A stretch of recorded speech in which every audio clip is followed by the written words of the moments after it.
Hey guys, what's going on? In this video, I'm going to talk about addictions. I'm going to be talking about what an addiction is. I'm going to talk about two examples of addiction, women and sugar. And then I'll be talking about a few strategies that you can use to manage or mitigate addictions. So to start off, I'll be talking about sort of these very mild addictions that a lot of people have. I won't really be talking about really severe addictions such as hard drugs. I don't have experience with that kind of thing, so I'll be talking about more mild addictions. For example, a lot of people drink coffee and they just can't get through their day without coffee. So that might be an example of a mild addiction. Or some people need to get drunk in order to socialize and loosen up. And they just can't socialize and they just can't be themselves without being drunk. So that also might be an example of a mild addiction. So as far as being addicted to sex and women, I think most MGTOWs are probably familiar with this concept. PUAs are basically addicted to sex, but also not just sex, but just validation from women, approval from women. And the other one is sugar. So I'm pre-diabetic. I used to eat tons of sugar. I used to go to the grocery store and get this tub of ice cream. I don't know if it's like a 1 gallon or a half gallon of ice cream. And I'll get this ice cream and I'll be like, okay, yeah, this will probably last me like 2 weeks. I'll just eat a little bit every day. And it'll end up lasting 2 days. Because I'll eat like a scoop of ice cream and then I'll go back and get another scoop and I'll just like keep eating ice cream and I can't stop.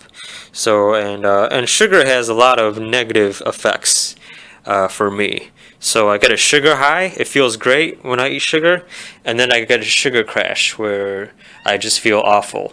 And also, if I eat sugar, I also crave more sugar the more I eat it. And there's lasting effects that last about 2 days if I eat sugar, where at night when I'm trying to sleep, I'll be wired and really energetic and unable to sleep. And during the day when I'm trying to focus, I can't focus. I'll be like tired and foggy and sleepy. So sugar really messes up my energy levels. So these are the two examples that I'm going to be using. And as far as what addiction is, it's basically where you do something or you have a habit or you acquire something and it feels really good. It feels great. It changes the chemistry in your brain, the dopamine and the serotonin and all those happy, feel-good chemicals in your brain. And then when you don't have the thing that you want, you feel awful. You have this withdrawal and you crave it even more. So addictions are basically pleasure and pain. The pleasure principle and the pain principle gone to extremes, right? So the way your DNA manipulates you is through pain and pleasure. So if your DNA wants you to do something, it'll make it pleasurable for you. And if your DNA wants you to avoid doing something, like touching a hot stove or something like that, that's where you experience the pain. So basically, an addiction is that mechanism gone a little bit off the rails. So the first strategy that you can use to mitigate addictions, and this is kind of the most common strategy. I think a lot of people would try to use this strategy, and this is the avoidance strategy. So the avoidance strategy would just be try to avoid the opportunity for this thing. So if you're at the grocery store, so if I'm at the grocery store, I'll try to avoid going down the aisle where all the candy is and where all the ice cream is. And if I do go down that aisle, I'll try not to look at the ice cream or the candy. And if I do look at it, I try not to think about, oh, how delicious and how sweet it's going to be, right? So maybe if you're craving female validation, you might avoid going to nightclubs or avoid online dating, that type of thing. So overall, I don't think this strategy is maybe the best strategy because you can't really avoid something 100%. So something like sugar, they put sugar in the checkout aisle because a lot of people buy sugar and candy bars and whatnot as an impulse buy. So companies know this, so that's where they put the sugar, and that's where they sell a lot of candy. And as far as women goes, you walk down the street and you see women in push-up bras and yoga pants and stuff like that. So it's kind of hard. It's kind of hard to avoid. And you see sexy women on TV, on billboards.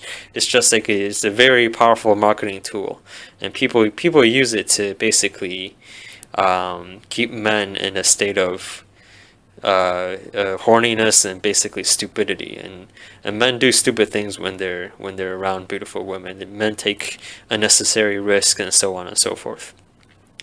So that's the first strategy, is the avoidance strategy. The second strategy is actually to train yourself to avoid it.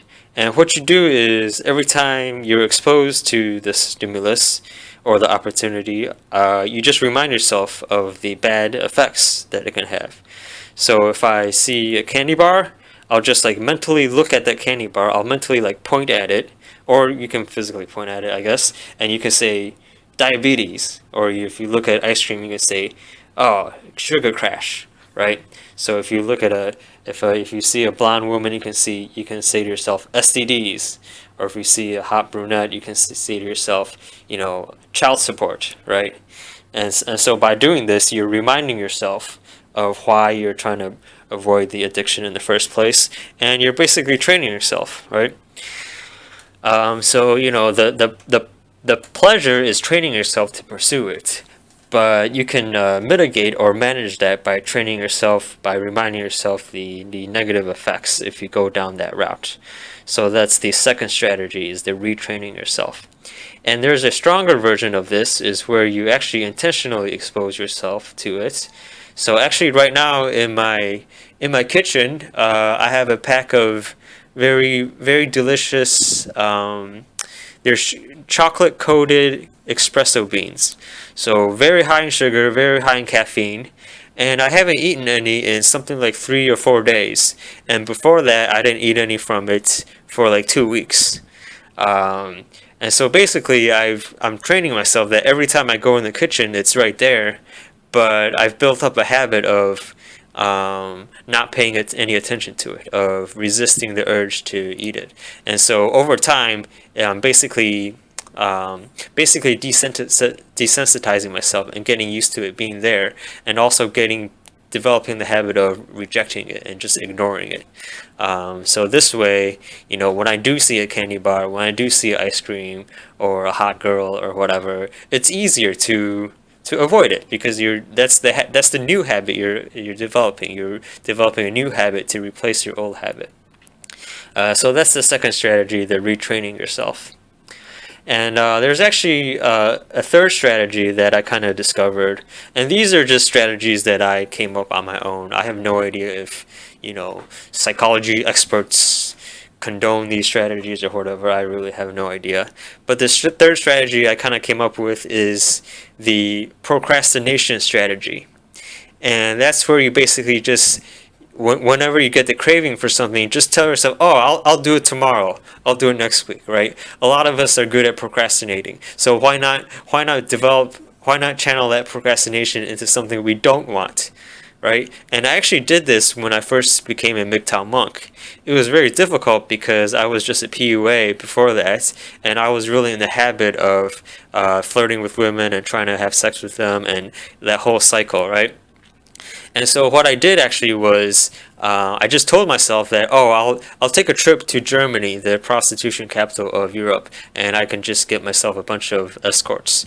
And but I never do that, right? I'll just say, next month or next year or something. I'll take a vacation. I'll take a vacation week off of work, and I'll plan this trip. But I never do it.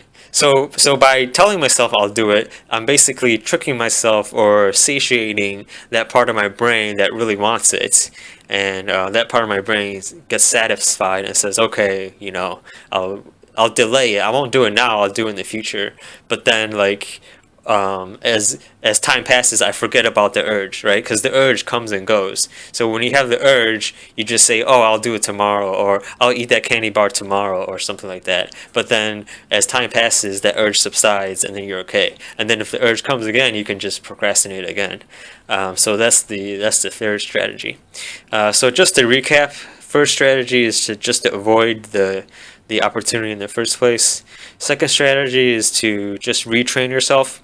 So every time you're exposed to a stimulus, remind yourself of the negative effects. Remind yourself why you decided to avoid it in the first place. And then the third strategy is to procrastinate and just kind of trick your brain to say, "Oh, I'll do it next week. I'll do it next month," or something like that. All right, so those are the three strategies. They might work for you, they might not. I don't know. It really depends on how your brain is wired. But yeah, so thanks for listening. Give those three strategies a try if you want. See you guys next time.